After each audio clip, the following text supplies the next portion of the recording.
Stand by.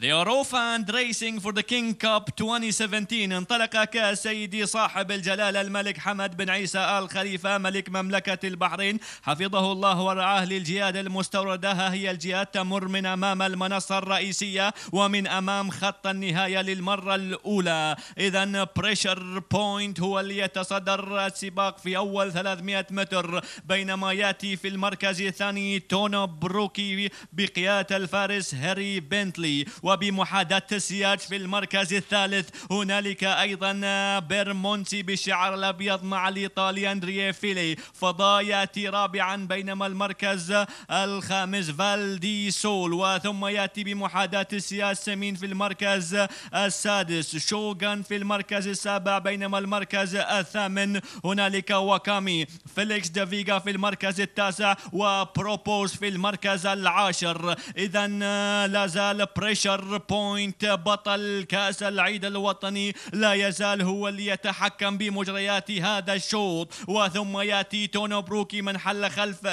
ثانيا في كأس العيد الوطني، يأتي ثانيا بيرمونسي في المركز الثالث، بينما المركز الرابع يأتي فضاء بالشعار الأسود والأبيض فالدي سول في وسط الجياد في المركز الخامس، تونو بروكي بمحاذاة السياج في المركز السادس، وثم يأتي واكامي وشوغان وفيليكس دافيغا وأيضا بروبوز في المركز العاشر. ها هي الجيادة الآن تمر من مسافة 1000 متر، ولا زال بريشر بوينت هو اللي يتصدر السباق كسيدي صاحب الجلالة في الإثارة. الآن هنا الخط المستقيم الآن يستقبل هذه الأبطال، هنا المضمار الأخضر يرتعش من أقدام هذه الجياد، هنا 600 left to go، ولا زال بريشر بوينت هو اللي يتصدر السباق. وثم يأتي في المركز الثاني تونو بروكي مع الفارس هاري بنتلي، بينما فالدي سول من وسط الجياد قادم بقوة الآن، وواكامي تأخر للمرشح الأول وتأخر للمرشح الثاني. فالدي سول هو اللي يتصدر السباق وواكامي يأتي في المركز الثاني. فعلا أيها المتابعون الكرام، واكامي مع الفارس حسن الصفار يقاتل، وفالدي سول مع الفارس حسين مكي. إذن واكامي هو بطل كأس الملك لعام 2017، ثنائية للسيد فوزي ناس في هذا السباق. المرشحين الثلاثة المرشح الأول والثاني يختفون عن المنافسة، والغير المرشح واكامي من ينتزع ويخطف كأس الملك لعام 2017. فالدي سول في المركز الثاني، فننتظر نتيجة المراكز الأربعة الأولى والمعتمدة من قبل لجنة التحكيم وصورة النهاية. إذن واكامي لم يذق طعم الخسارة حتى الآن في هذا الموسم، شارك 5 مشاركات وتمكن من انتزاعهم بكل أريحية من نسل كودياك عمره 4 سنوات بقيادة موفقة من الفارس المقاتل اللي يعود إلى منصات التتويج ويخطف أغلى الكؤوس. إذن كصاحب الجلالة يذهب لعبد الله فوزي ناز في يوم جميل ورائع. المركز الثاني أيضا فالدي سول مع الفارس حسين مكي، فننتظر نتيجة المراكز الأربعة الأولى والمعتمدة من قبل لجنة تحكيم وصورة النهاية من قبل فني الفوتو فينيش.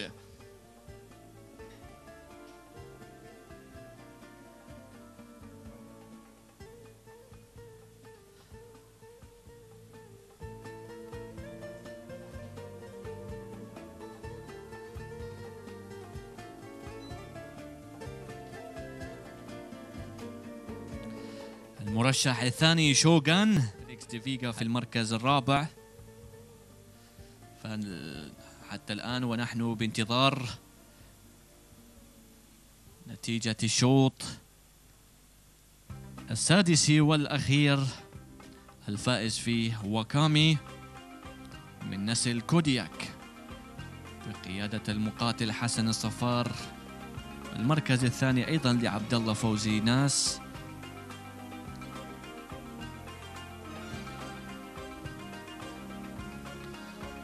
So the result, after His Majesty King Hamad bin Isa Al Khalifa, King of Kingdom of Bahrain, the winner is number 10, Wakami, ridden by Hassan Al Safar. Second is number 7, Val di Sol, ridden by Hussein Maki. Third is number 9, Shogun, ridden by Pat Smolin. And fourth is number 2, Felix de Viga, ridden by Andrew Elliott. So the result is 10, 7, 9 and 2. Wakami in his way back to the winner's circle of Rashid Equestrian Horse Racing Club. He's by Kodiak out of Awal Malika. He's bay gelding, 4 years old. He's owned by Abdullah Fawzi Nas, trained by Fawzi Nas and ridden by Hassan Safar. إذن يصل الفائز وكامي إلى ساحة العرض ليتوج بطلا لكأس الملك لعام 2017.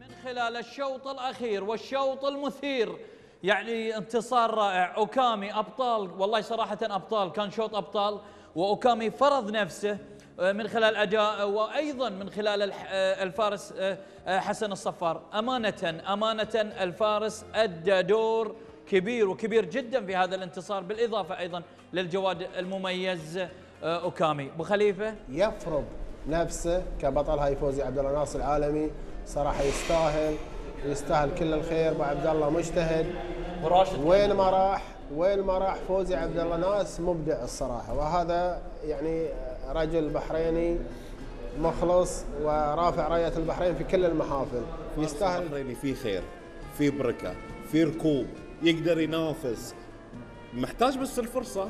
هذا هو حسن الصفار، يستاهل والله يستاهل. فوزي عبد الله ناس وعبد الله فوزي ناس، وايضا عبد الرحمن الجسمي براشد يستلمون الكاس ايضا الغاليه من يد الفريق الركن سمو الشيخ محمد بن عيسى بن سلمان الخليفه. تسلم يا ابو عيسى على هذا الحضور وعلى انابه سيدي الوالد حضره صاحب الجلال الملك حمد بن عيسى الخليفه اهل البلاد المفدى حفظه الله ورعاه. فوزي عبد الله ناس نومسنا في البحرين وغير البحرين من خلال تتويجك ايضا في السباق الاخير في ميدان، وايضا هذا الانتصار وعلى هذا الفوز من خلال جواد اوكامي. اعتقد صراحه كانت اشواط جميله، كانت اشواط رائعه اسعدتنا اليوم، ورعايه سيدي جلاله الملك الله يحفظه ورعاه كانت الانتصار الاكبر والفوز الاكبر للجميع، وانتصار حسن الصفار اليوم في شوطه الاخير. فرسان بحريني متمكنين ادوا عليهم واكثر ان شاء الله. كلمه اخيره اخذ منك يا ابو خليفه قبل ما نختم. طبعا اليوم